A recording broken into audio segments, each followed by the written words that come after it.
Көзілі күн ел күзгісі.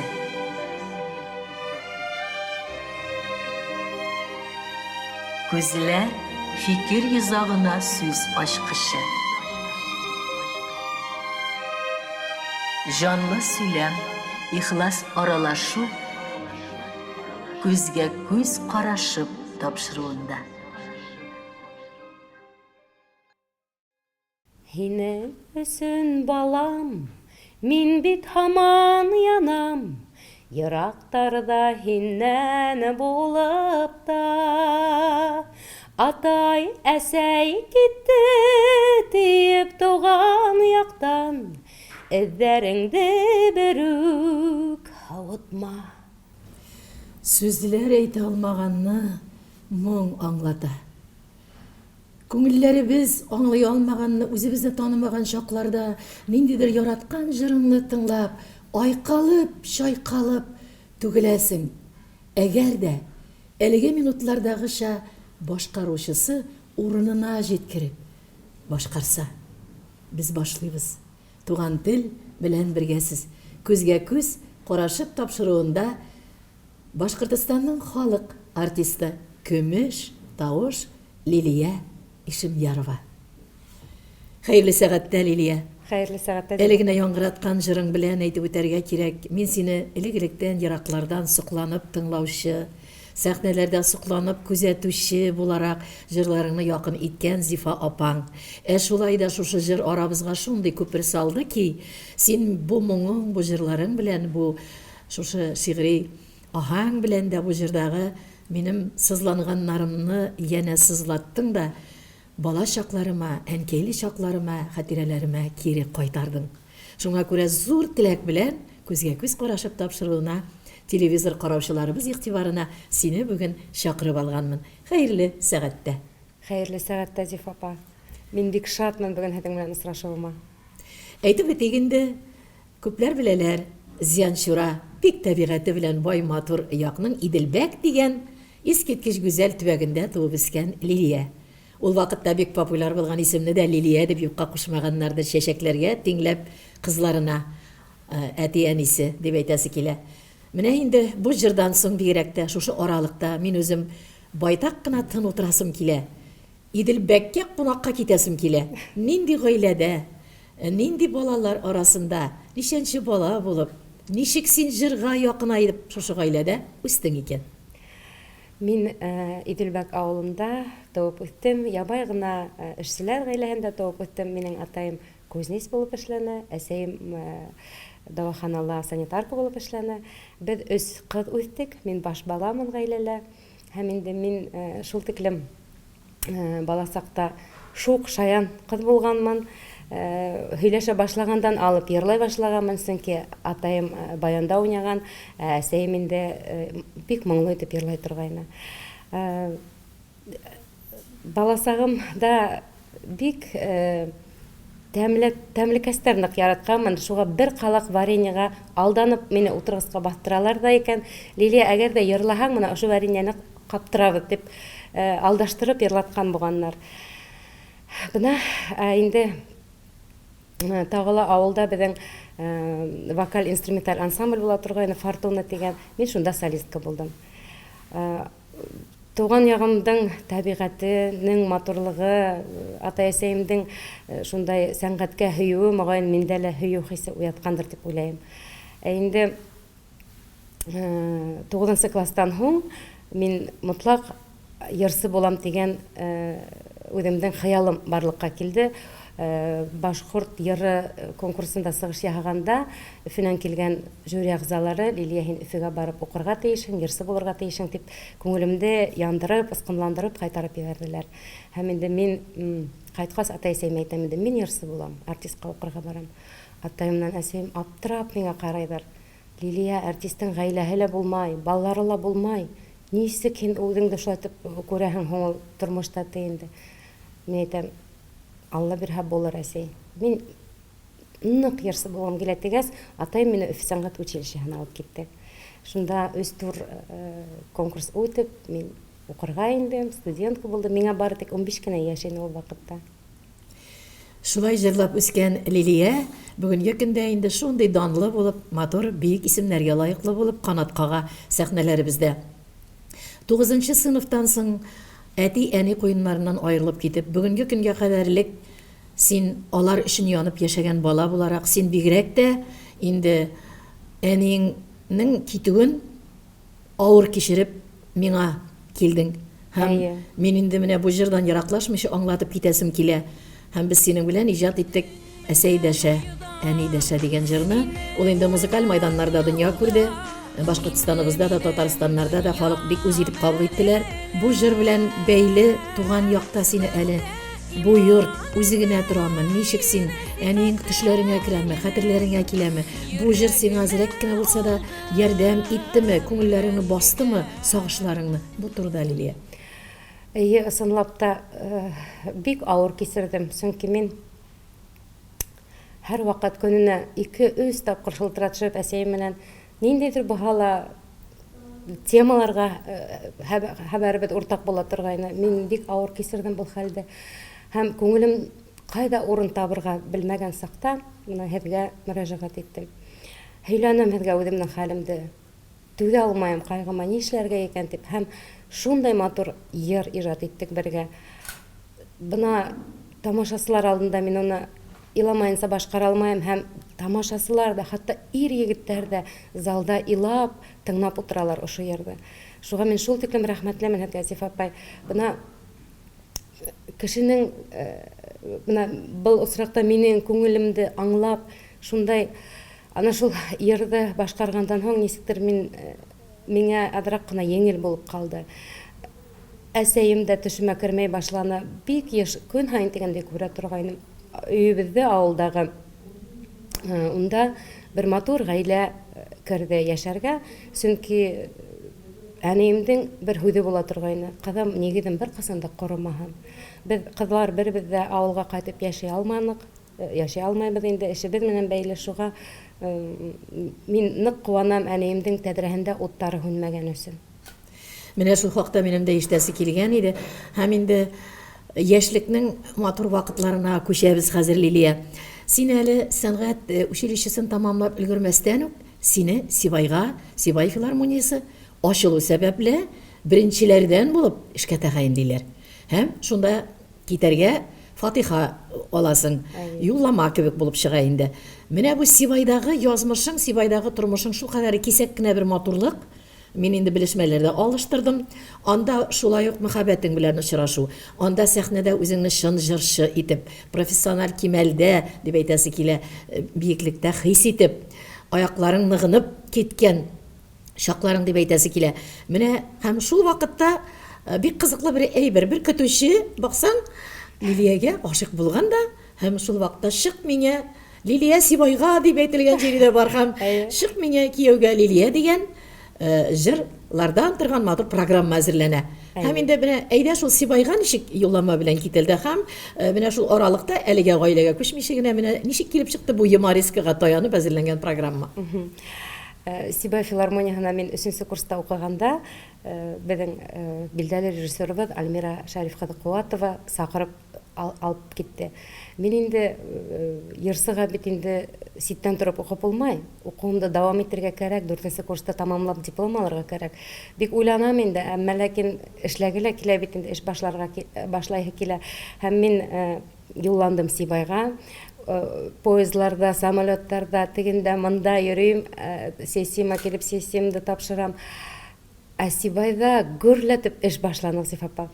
Шул тиклем матур программалар куя торгайнык. Өфөләргә 5-6 көнгә гастрольгә киләбез. Шыгырым тулы заллар биде бик кабул итеп, йылы итеп кабул итә торган Өфө тамашасыһы. Сибай тамашасыһы бигрәк тә канатландырып, күңелебезне үстереп, куәтләп торды. Кәрәк сакта тәнкыйтьләп тә алдылар. Әмма ләкин бына мин шул осырыма шул тиклем рәхмәтлемен. Солистларның иң тәүгеһе булып мин шәхсән концертымды бына ошо Сык миңа кияүгә Лилия дигән тамаша менән сыгыш яһадым.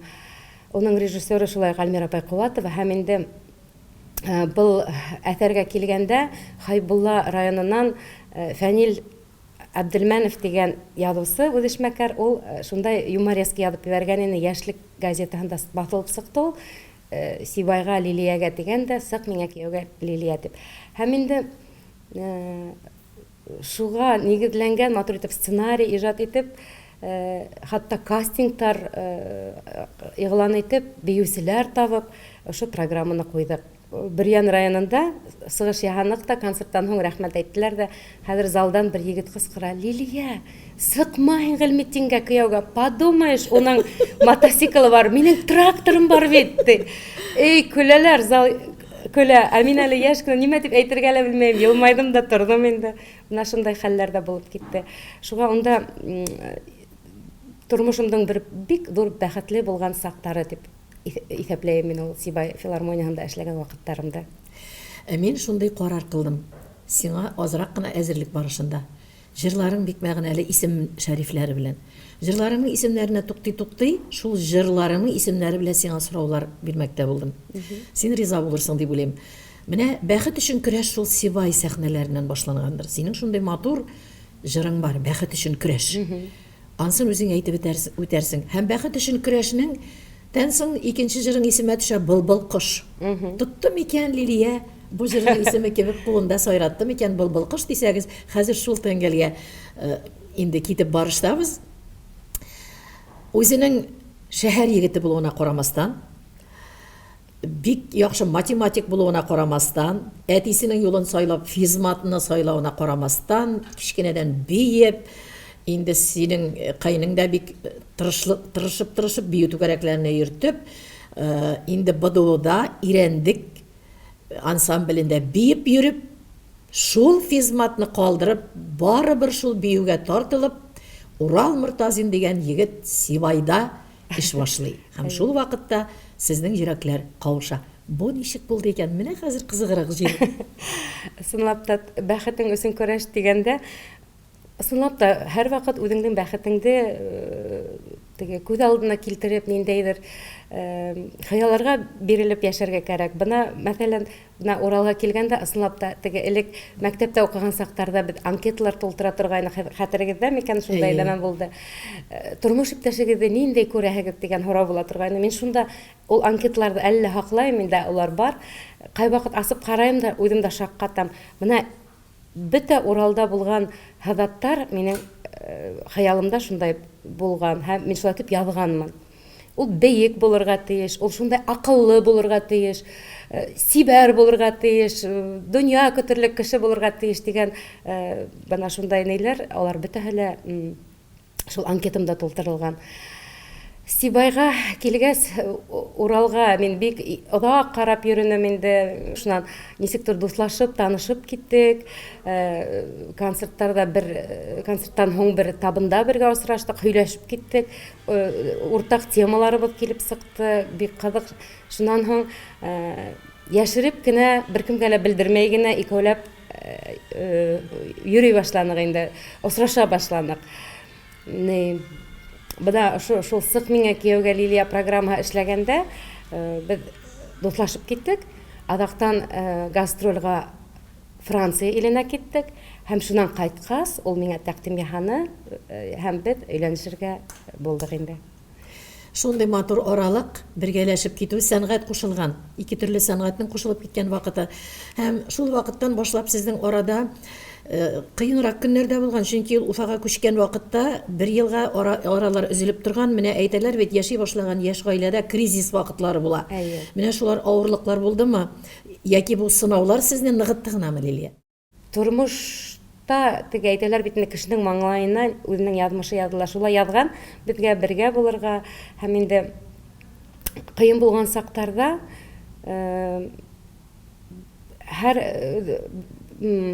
яки катын, яки ир кеше өндәшмәй кала торган осыры булырга тиеш. Һәм без ана шул ни буенча инде ул кызга мин өндәшмәй, мин кызгам ул өндәшмәй, шулай итеп аңлашырга тырыштык. Шундай хәлләр килеп сыккан булганда.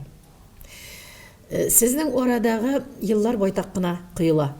Яшьрәк чакта да сез дуэт белән дә бик матур җырлар башкаргансыз. Әле дә мин кирип тыңладым, социаль челтәрләрдә дә дуэтларыгыз бик матур, килешле, шундый ягымлы, чын ихлас дуэтлар. Һәм яшьтән үк көнләшмә дигән җырны җырлап куйгансыз да, әллә вәгъдәләшеп куйгансыз. Әйдә, сәнгатьтә без икебез дә төрле чаклар булырга мөмкин. Миңа да күз атарлар, сиңа да күз атарлар. Вәгъдәләшеп куйык та, баш бутап көнләшеп булашып тормыйк дигәне булгандырмы? Һәм инде соңгарак бу яккарак килсәк, күптән түгел синең иркәләдең, назладың дигән җырың чыккач, бу ике көнләшмә арасында бу сорауны калдырасы килә. Синең якыннар арасыннан кемдер шылтыраткан иптәшеңә Уралга, Урал, сезнең барда әйбәт мул. Еңгәбез бит әнә иркәләдең, назладың, алдандым дип җырлыйм, берәр нәрсә булмадымы ул дип сакка калганнар. Менә бу арагызда бер вакытта да андый салкынлык булмадымы? Көнләшүләр булгаладымы, әллә күрсәтми генә үткәреп җибәрә белдегезме, әллә бөтенләй дә бер-берегезне көнләшмәй торган кешеләрме сез икәү? Әлбиттә көнләшүләр булды, Зифа апай. Чөнки теге сәнгать кешеһендә һәрберебезгә игътибар көчле бит инде. Уралга хатын-кыз ягыннан, миңа ир егетләр яныннан. Шулай да без ысынлап та бына кайһы бер йырдарды алып караганда, ул ниндидер теге алдан күрәдәселек итеп башкарган йырдар һымак итеп яңгырай. Әгәр дә ниндәйдер кыенлыктар туһа, нимәлер охшамаһа, без Урал менән ултырып, уртага һалып һөйләшә торгайнык. Бына һин миңа шуны аңлат. Нишләп улай, нишләп булай дип. Яки ул, мәсәлән, мин дуэттар башкарганда, бына әлеге вакытта инде ниндәйдер яшь егетләр менән күп осракта дуэттар башкарганда, баштан ук әйтеп куям, Урал, без йырдар йырлайбыз, шундай, ни, һин мине аңларһың дип уйлайм дим. Һәм ул улай дип алдан әйтеп куйгас, ул шуны аңлай. Көнләшмәскә тырыша. Азрак кына ир егетләрсә көнләшеп куйһа, мин уныка аңлатып хәл итәбез. Синең акыл җиңә эшкә чыгара.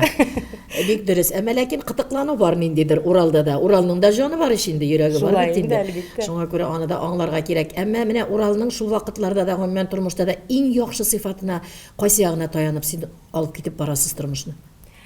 Ул шундай кешелекле кеше. Ул һәр вакыт теге үҙен генә карап, үҙен генә уйлап яшәгән кеше түгел. Ул бына минең идеализировать иткән идеалымда булган ир егет. Шуңа мин ниндәйдер уның насар яктарын күрһәм әгәр дә, яки әйтәм, яки өндәшмәй генә үткәреп ебәрергә тырышам, чөнки теге яхшы сифаттары күбрәк уның. Менә бит мин кайбер вакытта тапшыруда әйтәм, кайсы якка кимчелекләре бар иптәшеңнең, яки син дә үзеңдән инде. Мин сиңа килгәндә үк бер тукталышта булдым да, Уралның кимчелеге турында сорамаячакмын дип дә үземә вәгъдә бирдем. Ни өчен дип сора Лилия миннән хәзер? Чөнки ике сәнгать кешесе көннәрдән бер көн утыргансыз да, кайсы бер сәхнәдә кала. Кайсыбыз тормышта өйдә, балалар янында кала дигәндә карар кылгансыз. Лилия җырлаячак, ә Урал күбрәк гаиләдә, катай булып, терәк булып калачак дигән җирдән соң ул ирдән нинди кимчелек эзләп була. Әгәр Урал бу тапшыруны караса, мине гафу итмәскә тиеш булып чыга. Юк, бер кимчелегендә. Аның хәтта кимчелекләре булса да, аның бөтен шушы матур сыйфатлары бөтенесен каплап куя торганнар. Менә хәзер балалар, 3 бала. Кыздан соң сез сәнгатьтә дә булгач арурак кына ара, бәбиәп кайтмый торгансыз. Аннары килеп торып ике шапылдап торган малайлар кайткан. Уралның әйтүенчә, үземнең тапшыруларда күзәтүемчә, җыр, моң барысында да бар. Зур кызыгыз биюгә дә йөргән, биюне дә бүгенге көндә дә үз иткән, ләкин дә икътисад юлын сайлаган. Сезнең хәтта кабатлыйсы килми ул җирләрен, сез инде әйткәнсез, бик теләмәдек сәнгатьне. Ә менә малайлар ни күрсәтер? Малайлар берсе Урал кебек биюче буласы килсә, кайсы җырлыйсы килсә ни әйтер Лилия? Малайлар әгәр дә үзенең теге булмышын сәнгать менән бәйләйем дисәләр, маңа каршы килмәсбез, ярдәм итәргә тырышырбыз дип уйлайбыз. Булай улар спорт менән дә шөгыльләнә, тэквондо буенча Россия кимәлендә лә алган медальлары бар. Кайһы һайларда инде бәләкәс улыбыз Ишмурат, ул Тамыр телеканалының студияһына йөреп, шунда йырлап, бәйеп, әле киноларга төшеп, шулай итеп мәзгилеп, ул сәнгать дөньяһының тәмен татыган бала. Арысланбай улыбыз, ул бик теге кеше араһында бик булуды үз итмәй. Шуға ул мин уйлавымса артланбай моғайын сәнгатты хайламаҫ. Ә Ишморат бәлки барам тиһә ярдәм итермен дип уйлайым. Хәзер инде сез яшь вакыттагы Зөлхиҗәгә караган тәҗрибә белән түгел, сез тәҗрибә туплаган, кыраган, шундый ата-әсәй булып карыйсыз бу балаларга, шулай бит. Шуңа күрә хәзер үзегезнең дә сәнгатьтә гомер бит инде ул бик ул кадәрлек моң узын, моң юлы, җыр юлы бер дә сүнмәс Лилиянең, ләкин эш хезмәт торышы тәҗрибә белән икенче елларга күчкәндә бәлки кемдер сезне кабатлар. Шулай дип әйтәсе килә. Хайран матур тамашаларда күрергә язсын җегетләрне дә Зөлхиҗәгә дә уңышлар гына телисе килә. Бик матур балалар исемнәрендә бик шундай үзенчәлекле Зөлхиҗә, Арсланбай, Ишмурат дип шундай халыкчан исемнәр кушкансыз. Менә минем бер соравым бар. Бездә бит инде парлап сәхнә тотучылар күп. Парлап сәхнә тотучылар гаиләнең матди ягыннан карый алдылар. Соңгы елларда әйтергә кирәк, мин бик күренеклеләрен әйтсәм дә, менә Гүзәл Уразовалар, ул яклап, менә Мирзаяновлар бик матур килеп чыктылар һәм бик күп кенә шундыйлар. Менә Җавит абыйгыз, Зөлфия апа, Шакировлар, сез бит үзегез бер төркем. Үзегез бер төркем. Биючи иптәшегез менә ике бүлек. Бер бүлек Лилия җырлый. Уртада дуэтлар тагын Лилия җырлый. Мин инде теге каркасын түзеп үземнең гади генә башымда гына куеп карасам да, мин әйтәм, илләр гизә торган программа. Телне яхшы беләсез. Халык җырларын, моңнарын күңелегездә белеп тоеп үскән балаларсыз. Ник кителмәде бу юлдан? Ник үзегезгә төркем бөтенләй аерылып чыгып төркем эшләнмәде? Гәрчә сез моңа ирешә ала идегез. Әйе, ысынлап та Урал гомер буе Фәйзи Гаскаров исемендәге бию ансамблендә биргә хыялланган. Һәм инде башта барганда яшең үткән дип алмаганнар. Сибайдан сакырып алгас, ул зур теләк менән барды һәм шул ансамбльдән ул хәзер ветераны. Башкортстанның атказанган артисты. Әйе. Бик күп кенә конкурслар, бик күп кенә фестивальләр лауреаты. Әйе. Һәм инде ул шул ансамбльдән киткәс, үзенең артабан тормыш юлын укыту менән бәйләнә. Һәм инде ул яңа үзенә бер күңеленә яткан һөнәр табып алды, угату, уктан аттыра балаларны, шуга өйрәтә. Ә инде миңа килгәндә, минең менә быел 30 ел була филармонияла эшләвемә һәм капыл гына бөтә дөньяны ташлап дигәндәй, бөтә планга һалынган, яйга һалынган эшләрне ташлап капыл гына улайтып эшләй алманык, чөнки балалар да бәләкәй булдылар. Бәлки мин буны булдыра алар ихтимал дип уйлыйм, чөнки хәзер балалар кадимге зурайдылар, әгәр дә алар уку йортларына керһәләр, без Урал менән мотлак улай йөри аласакбыз. Һәм без бик теге республика буйлап булмаһа ла Урал менән үзебезнең шәхсән концертларыбызда икәүләп эшләгәнебез бар. Тамашасы шул тиклем матур итеп кабул итә, ул бейей, биюдәре менән сыгыш яһай, шуннан без дуэтларда уның менән йырлайбыз. Матур гына концерт программасы сынап та бар, Зифа апай. Һәм инде киләсәктә бәлки шулай да эшләрбез дигән өметтәмен.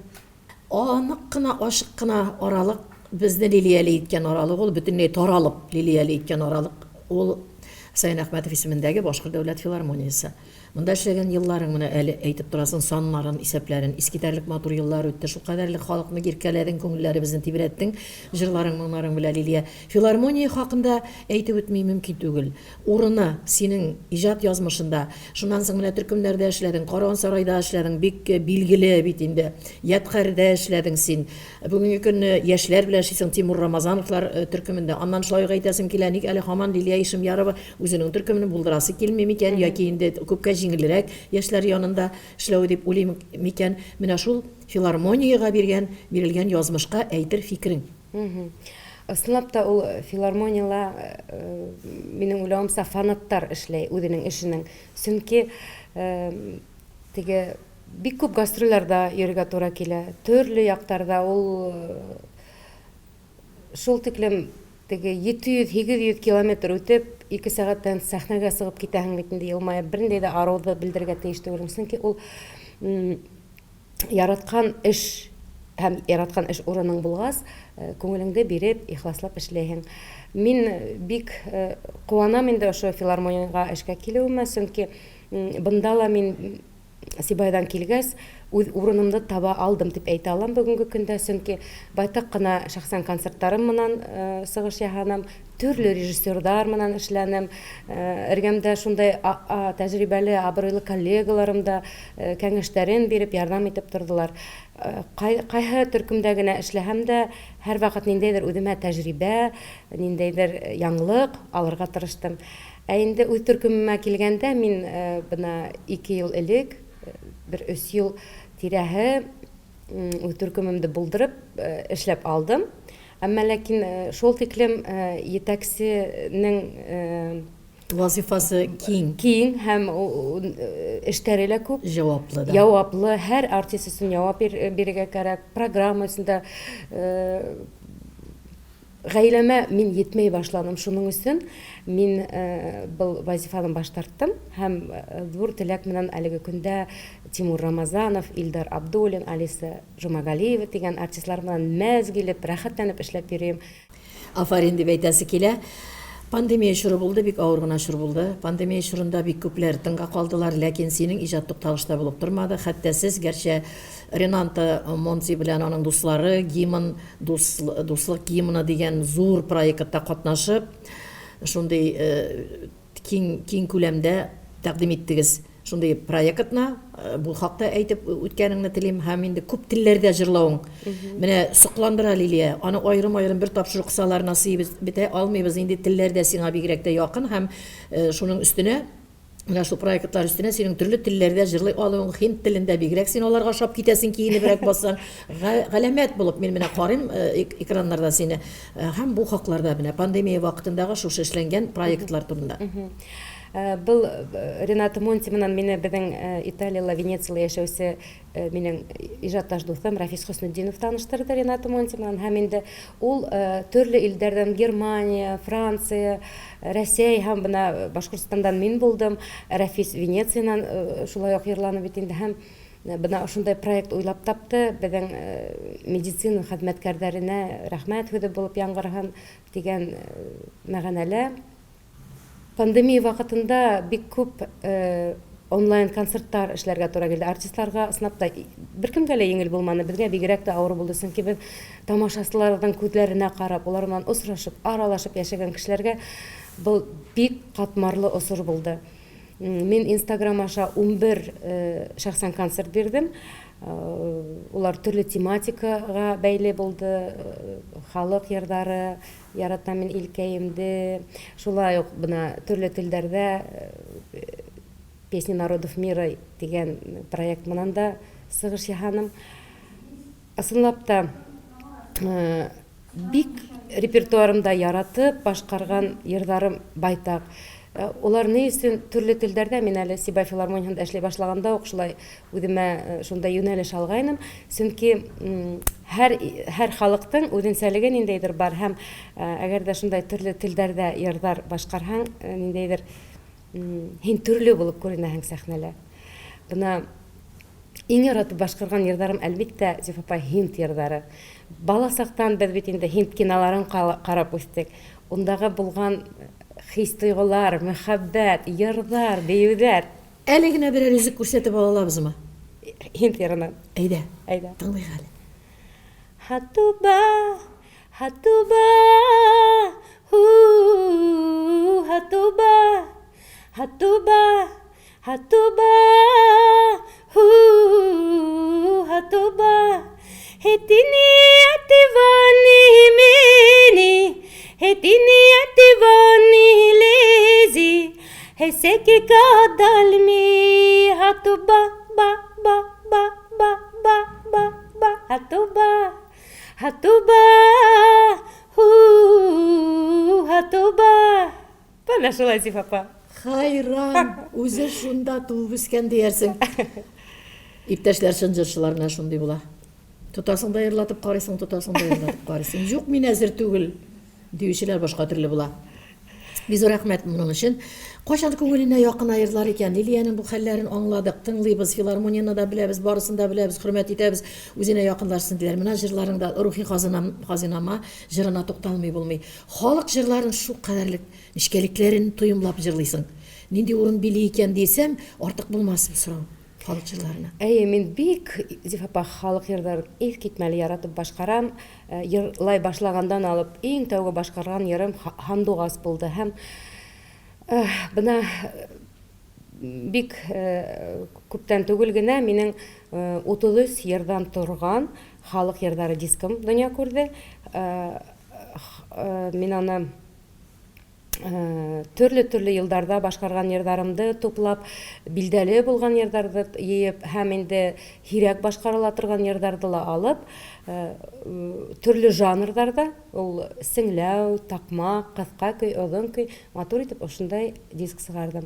Минең уйлавымса, үзен йырсы дип һанаган кешенең репертуарында 2-3 кенә булһа ла мотлак халык йырлары булырга тиеш.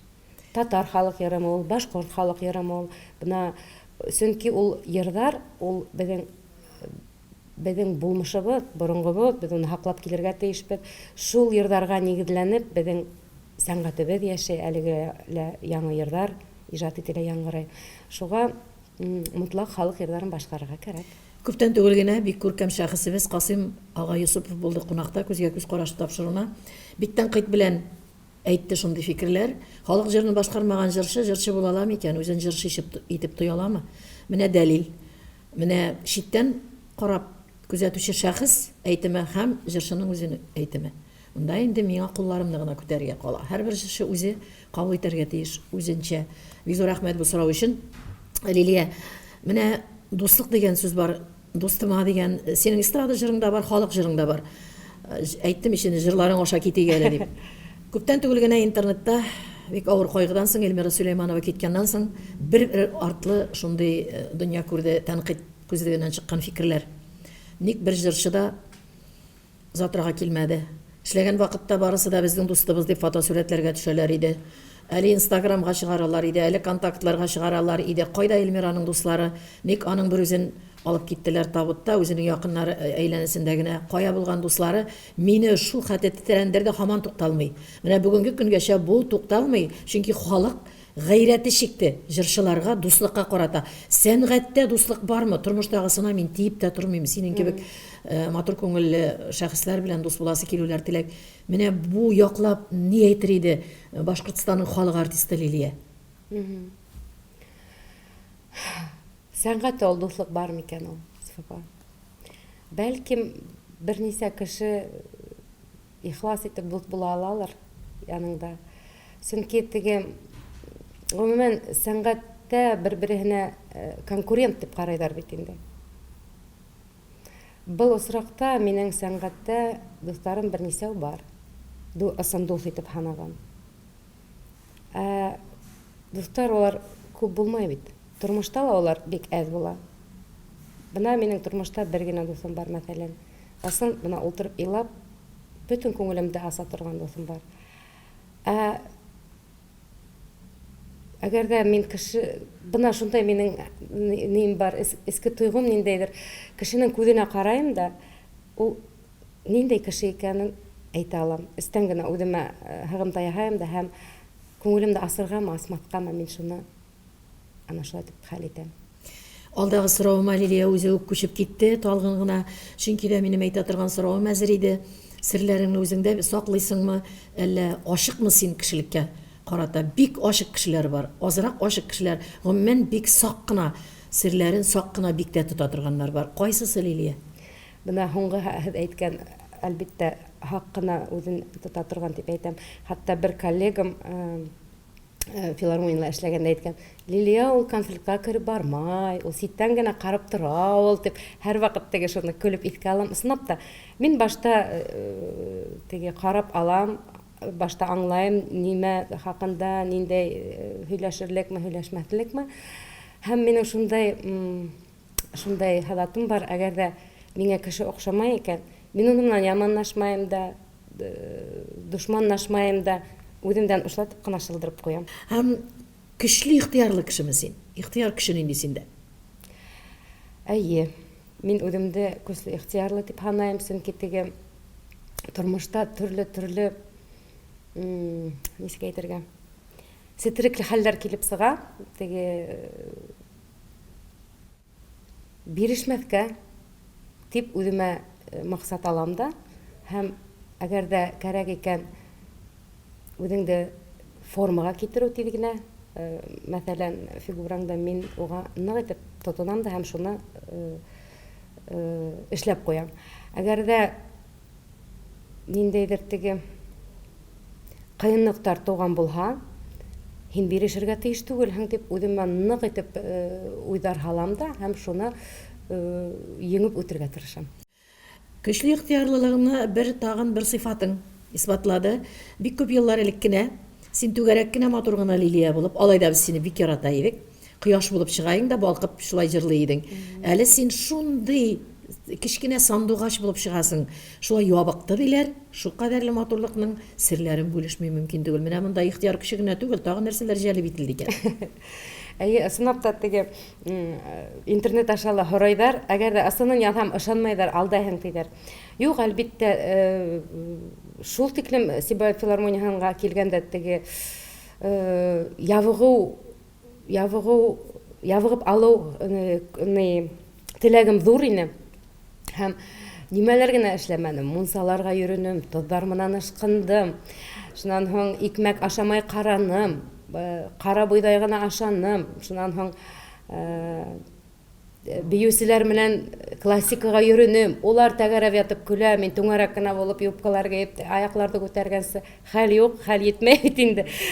Художество етәксеһе Альмира апай, һин мотлаҡ ябығырға тейешһең тип көнө-төнө тыҡый һәм үҙе лә шул мунсаға йөрөтөп, тоҙо менән ышҡый да, савындыра ла. Мин мунса сулансаһына сығып ҡолайым. Ул мине һыуыҡ, ой, Альмира апай, үләм тип ятам инде. Үлмәйһең, тейҙә һыуыҡ ҡойондора ла кирәп инеп китә. Ну, бына әйтәләр дә инде, әгәр дә теләгең ҙур булһа, тормошта нимәлер булһын өсөн, мотлаҡ теләргә кәрәк. Һәм минең, әлбиттә, теләгем дә бик көслө булды ябығырға һәм сәхнәлә бит инде ул ябыҡ булһаң бигерәк тә матур күренәһең. Шуға мин тырыштым инде төрлө яҡлап та. Шулай итеп тамашасыларға бына һорағаннарға яҙһам, үпкәләйҙәр, һин алдайһың тиҙәр, ниндәйҙер диетаға ултырғаның. Хәҙерге ваҡытта әлбиттә теге формула булыу өсөн мотлаҡ диетларға ултырға ла тура килә. Ысынлап та бик һәйбәт кенә диета таптым интернет аша. Һәм әлбиттә бына быйыл йәй бик матур формаға кердем мин. Беҙҙең Төбән ҡала күле буйлап йүгереп йөрөп, спорт менән шөғөлләнеү шулай уҡ яҡшы формала тоторға ярҙам итә. Соцсетләрҙә бик саҡ ҡынасың. Жырларыңны ғына күберәк ҡуясың, ашылмайсың.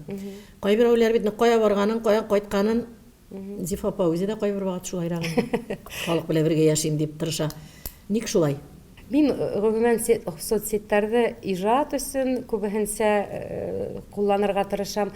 Бик теге ихлас итеп теге ғаиләмде, балаларымды ла һалмаҫҡа тырышам. Ни өсөн тигәндә шундай бер хәл булды, Зифа апа, бынау пандемия ваҡытында минең өйҙә, беҙҙең өйҙә йәшәгән гөбөргәйел бар инде. Һәм ул мин концерт ҡуйғанда ошо итеп башын тығып аквариумдан һәр ваҡыт мин тыңлай ине. Шунан мин уны фотоға төшөрҙөм дә, соцсеттәргә һалдым. Бына минең иң ихлас тыңлаусым тип. Шулай итеп төшөрөп һалыуым булды кистән. Иртәнсәк гөбөргәйелем ауырына ла китте. Мин уйлайым, моғайын күҙ тейгәндер дип. Сөнки ул ғүмер буйы тәҙрә төбөндә ултырҙы, аквариум ул бер ҡасан да сирләмәй, бронхит менән ауырыны. Күҙ алдығыҙға ғына килтерегеҙ. Шул мин әйтәм, ой, балалар илай, ветеринарҙарға алып барып, уколдар һалдырып. Шуның өсөн мин теге күңелемде ныҡ итеп асып һалмаҫҡа тырышам. Ижадым, концерттар, ҡайҙа барғанымды, хатта ҡай ваҡыт дуҫтар әйтә инде, һин ҡайҙа булғаныңды белгебеҙ килһә, беҙ һинең селтәрҙәреңә инеп ҡарайбыҙ тиҙәр. Ябығыраҡ кешенең тағын бер яғы бар. Эшкә жыярға ярамай диләр. Безнең әниләр әйтә торған иде. Йөрәгеңә туплап ҡына торырға ярамай. Ҡайҙа да булса шығарай, ҡайҙа шығарасың? Менә әйтәләр бит. Бик ҡаты итеп әйткәндә пар шығарыу дип атала бит инде ул. Ҡайларда янған җирең була, шул ваҡытларда сағышыңны нәрсәләр белән басасың син? Бер ныҡ ҡына итеп ултырып җылап аласыңмы, йәки син ҡайҙа тәбиғәткә барасыңмы? Нисегерәк бу юлдан сығыу?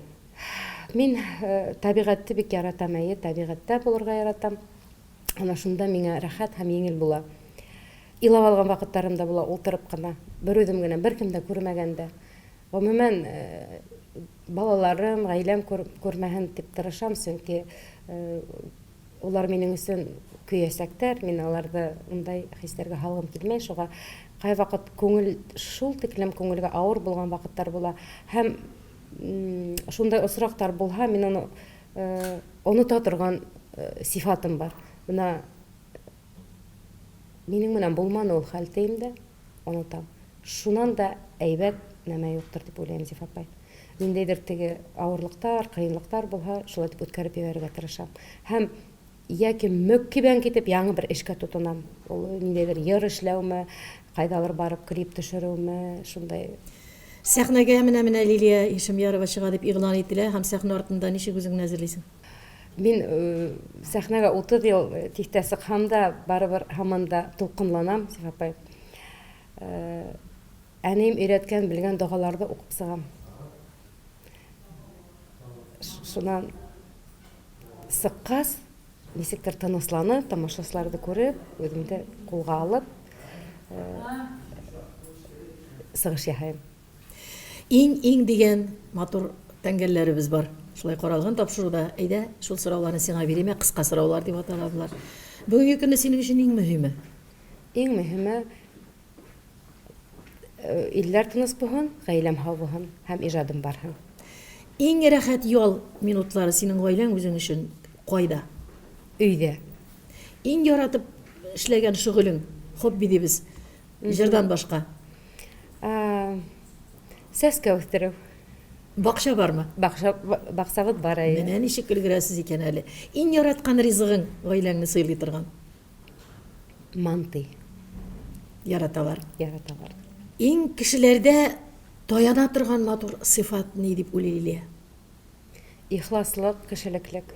Һәм иң өнәмәгән дип әйтикме, күңелгә кыенрак сыйфатлары.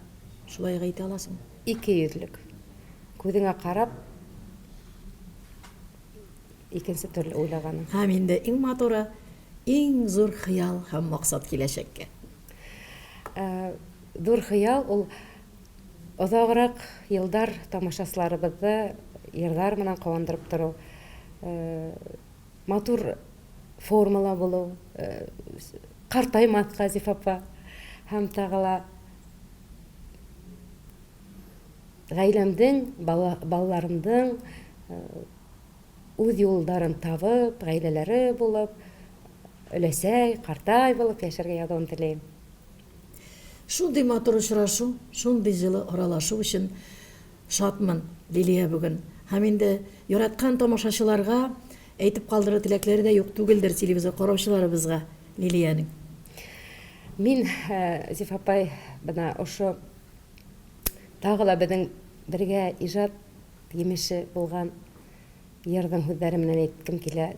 Телевизор караучыларга тыныс күктәр теләйм, гаиләләре, тугандары һау-сәламәт булуын теләйм, бөтә хыялларга тормышка ашым, һәм инде һеҙҙең менән бергә тамашачларга рәхмәт йөҙөнән яҙылған йырҙарыбыҙҙың һүҙҙәре йырҙар аша осрашырбыҙ.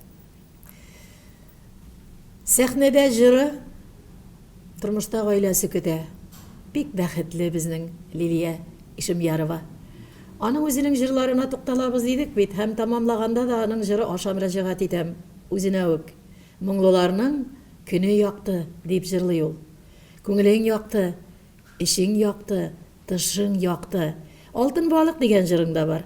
Үзең син алтын балыҡ. Кешеләр алтын балыҡ тоткач теләкләр телиләр диләр.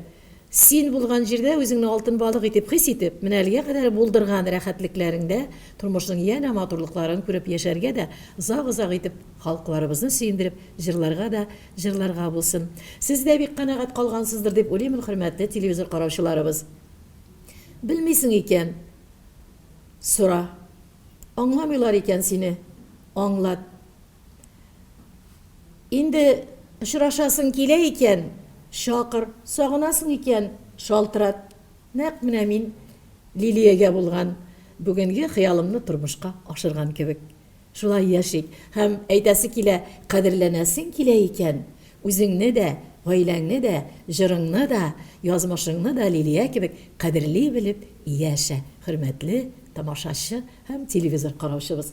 Киләсе күрешүләргә кадәр. Әгәр дә ниндидер тапшыруларыбызны сез янә кабат-кабат кайтып карау теләгендә буласыз икән, Зифа Нагаева YouTube каналында алар һәммәсе дә дөнья күрә килә. Күрешкәнгә кадәр.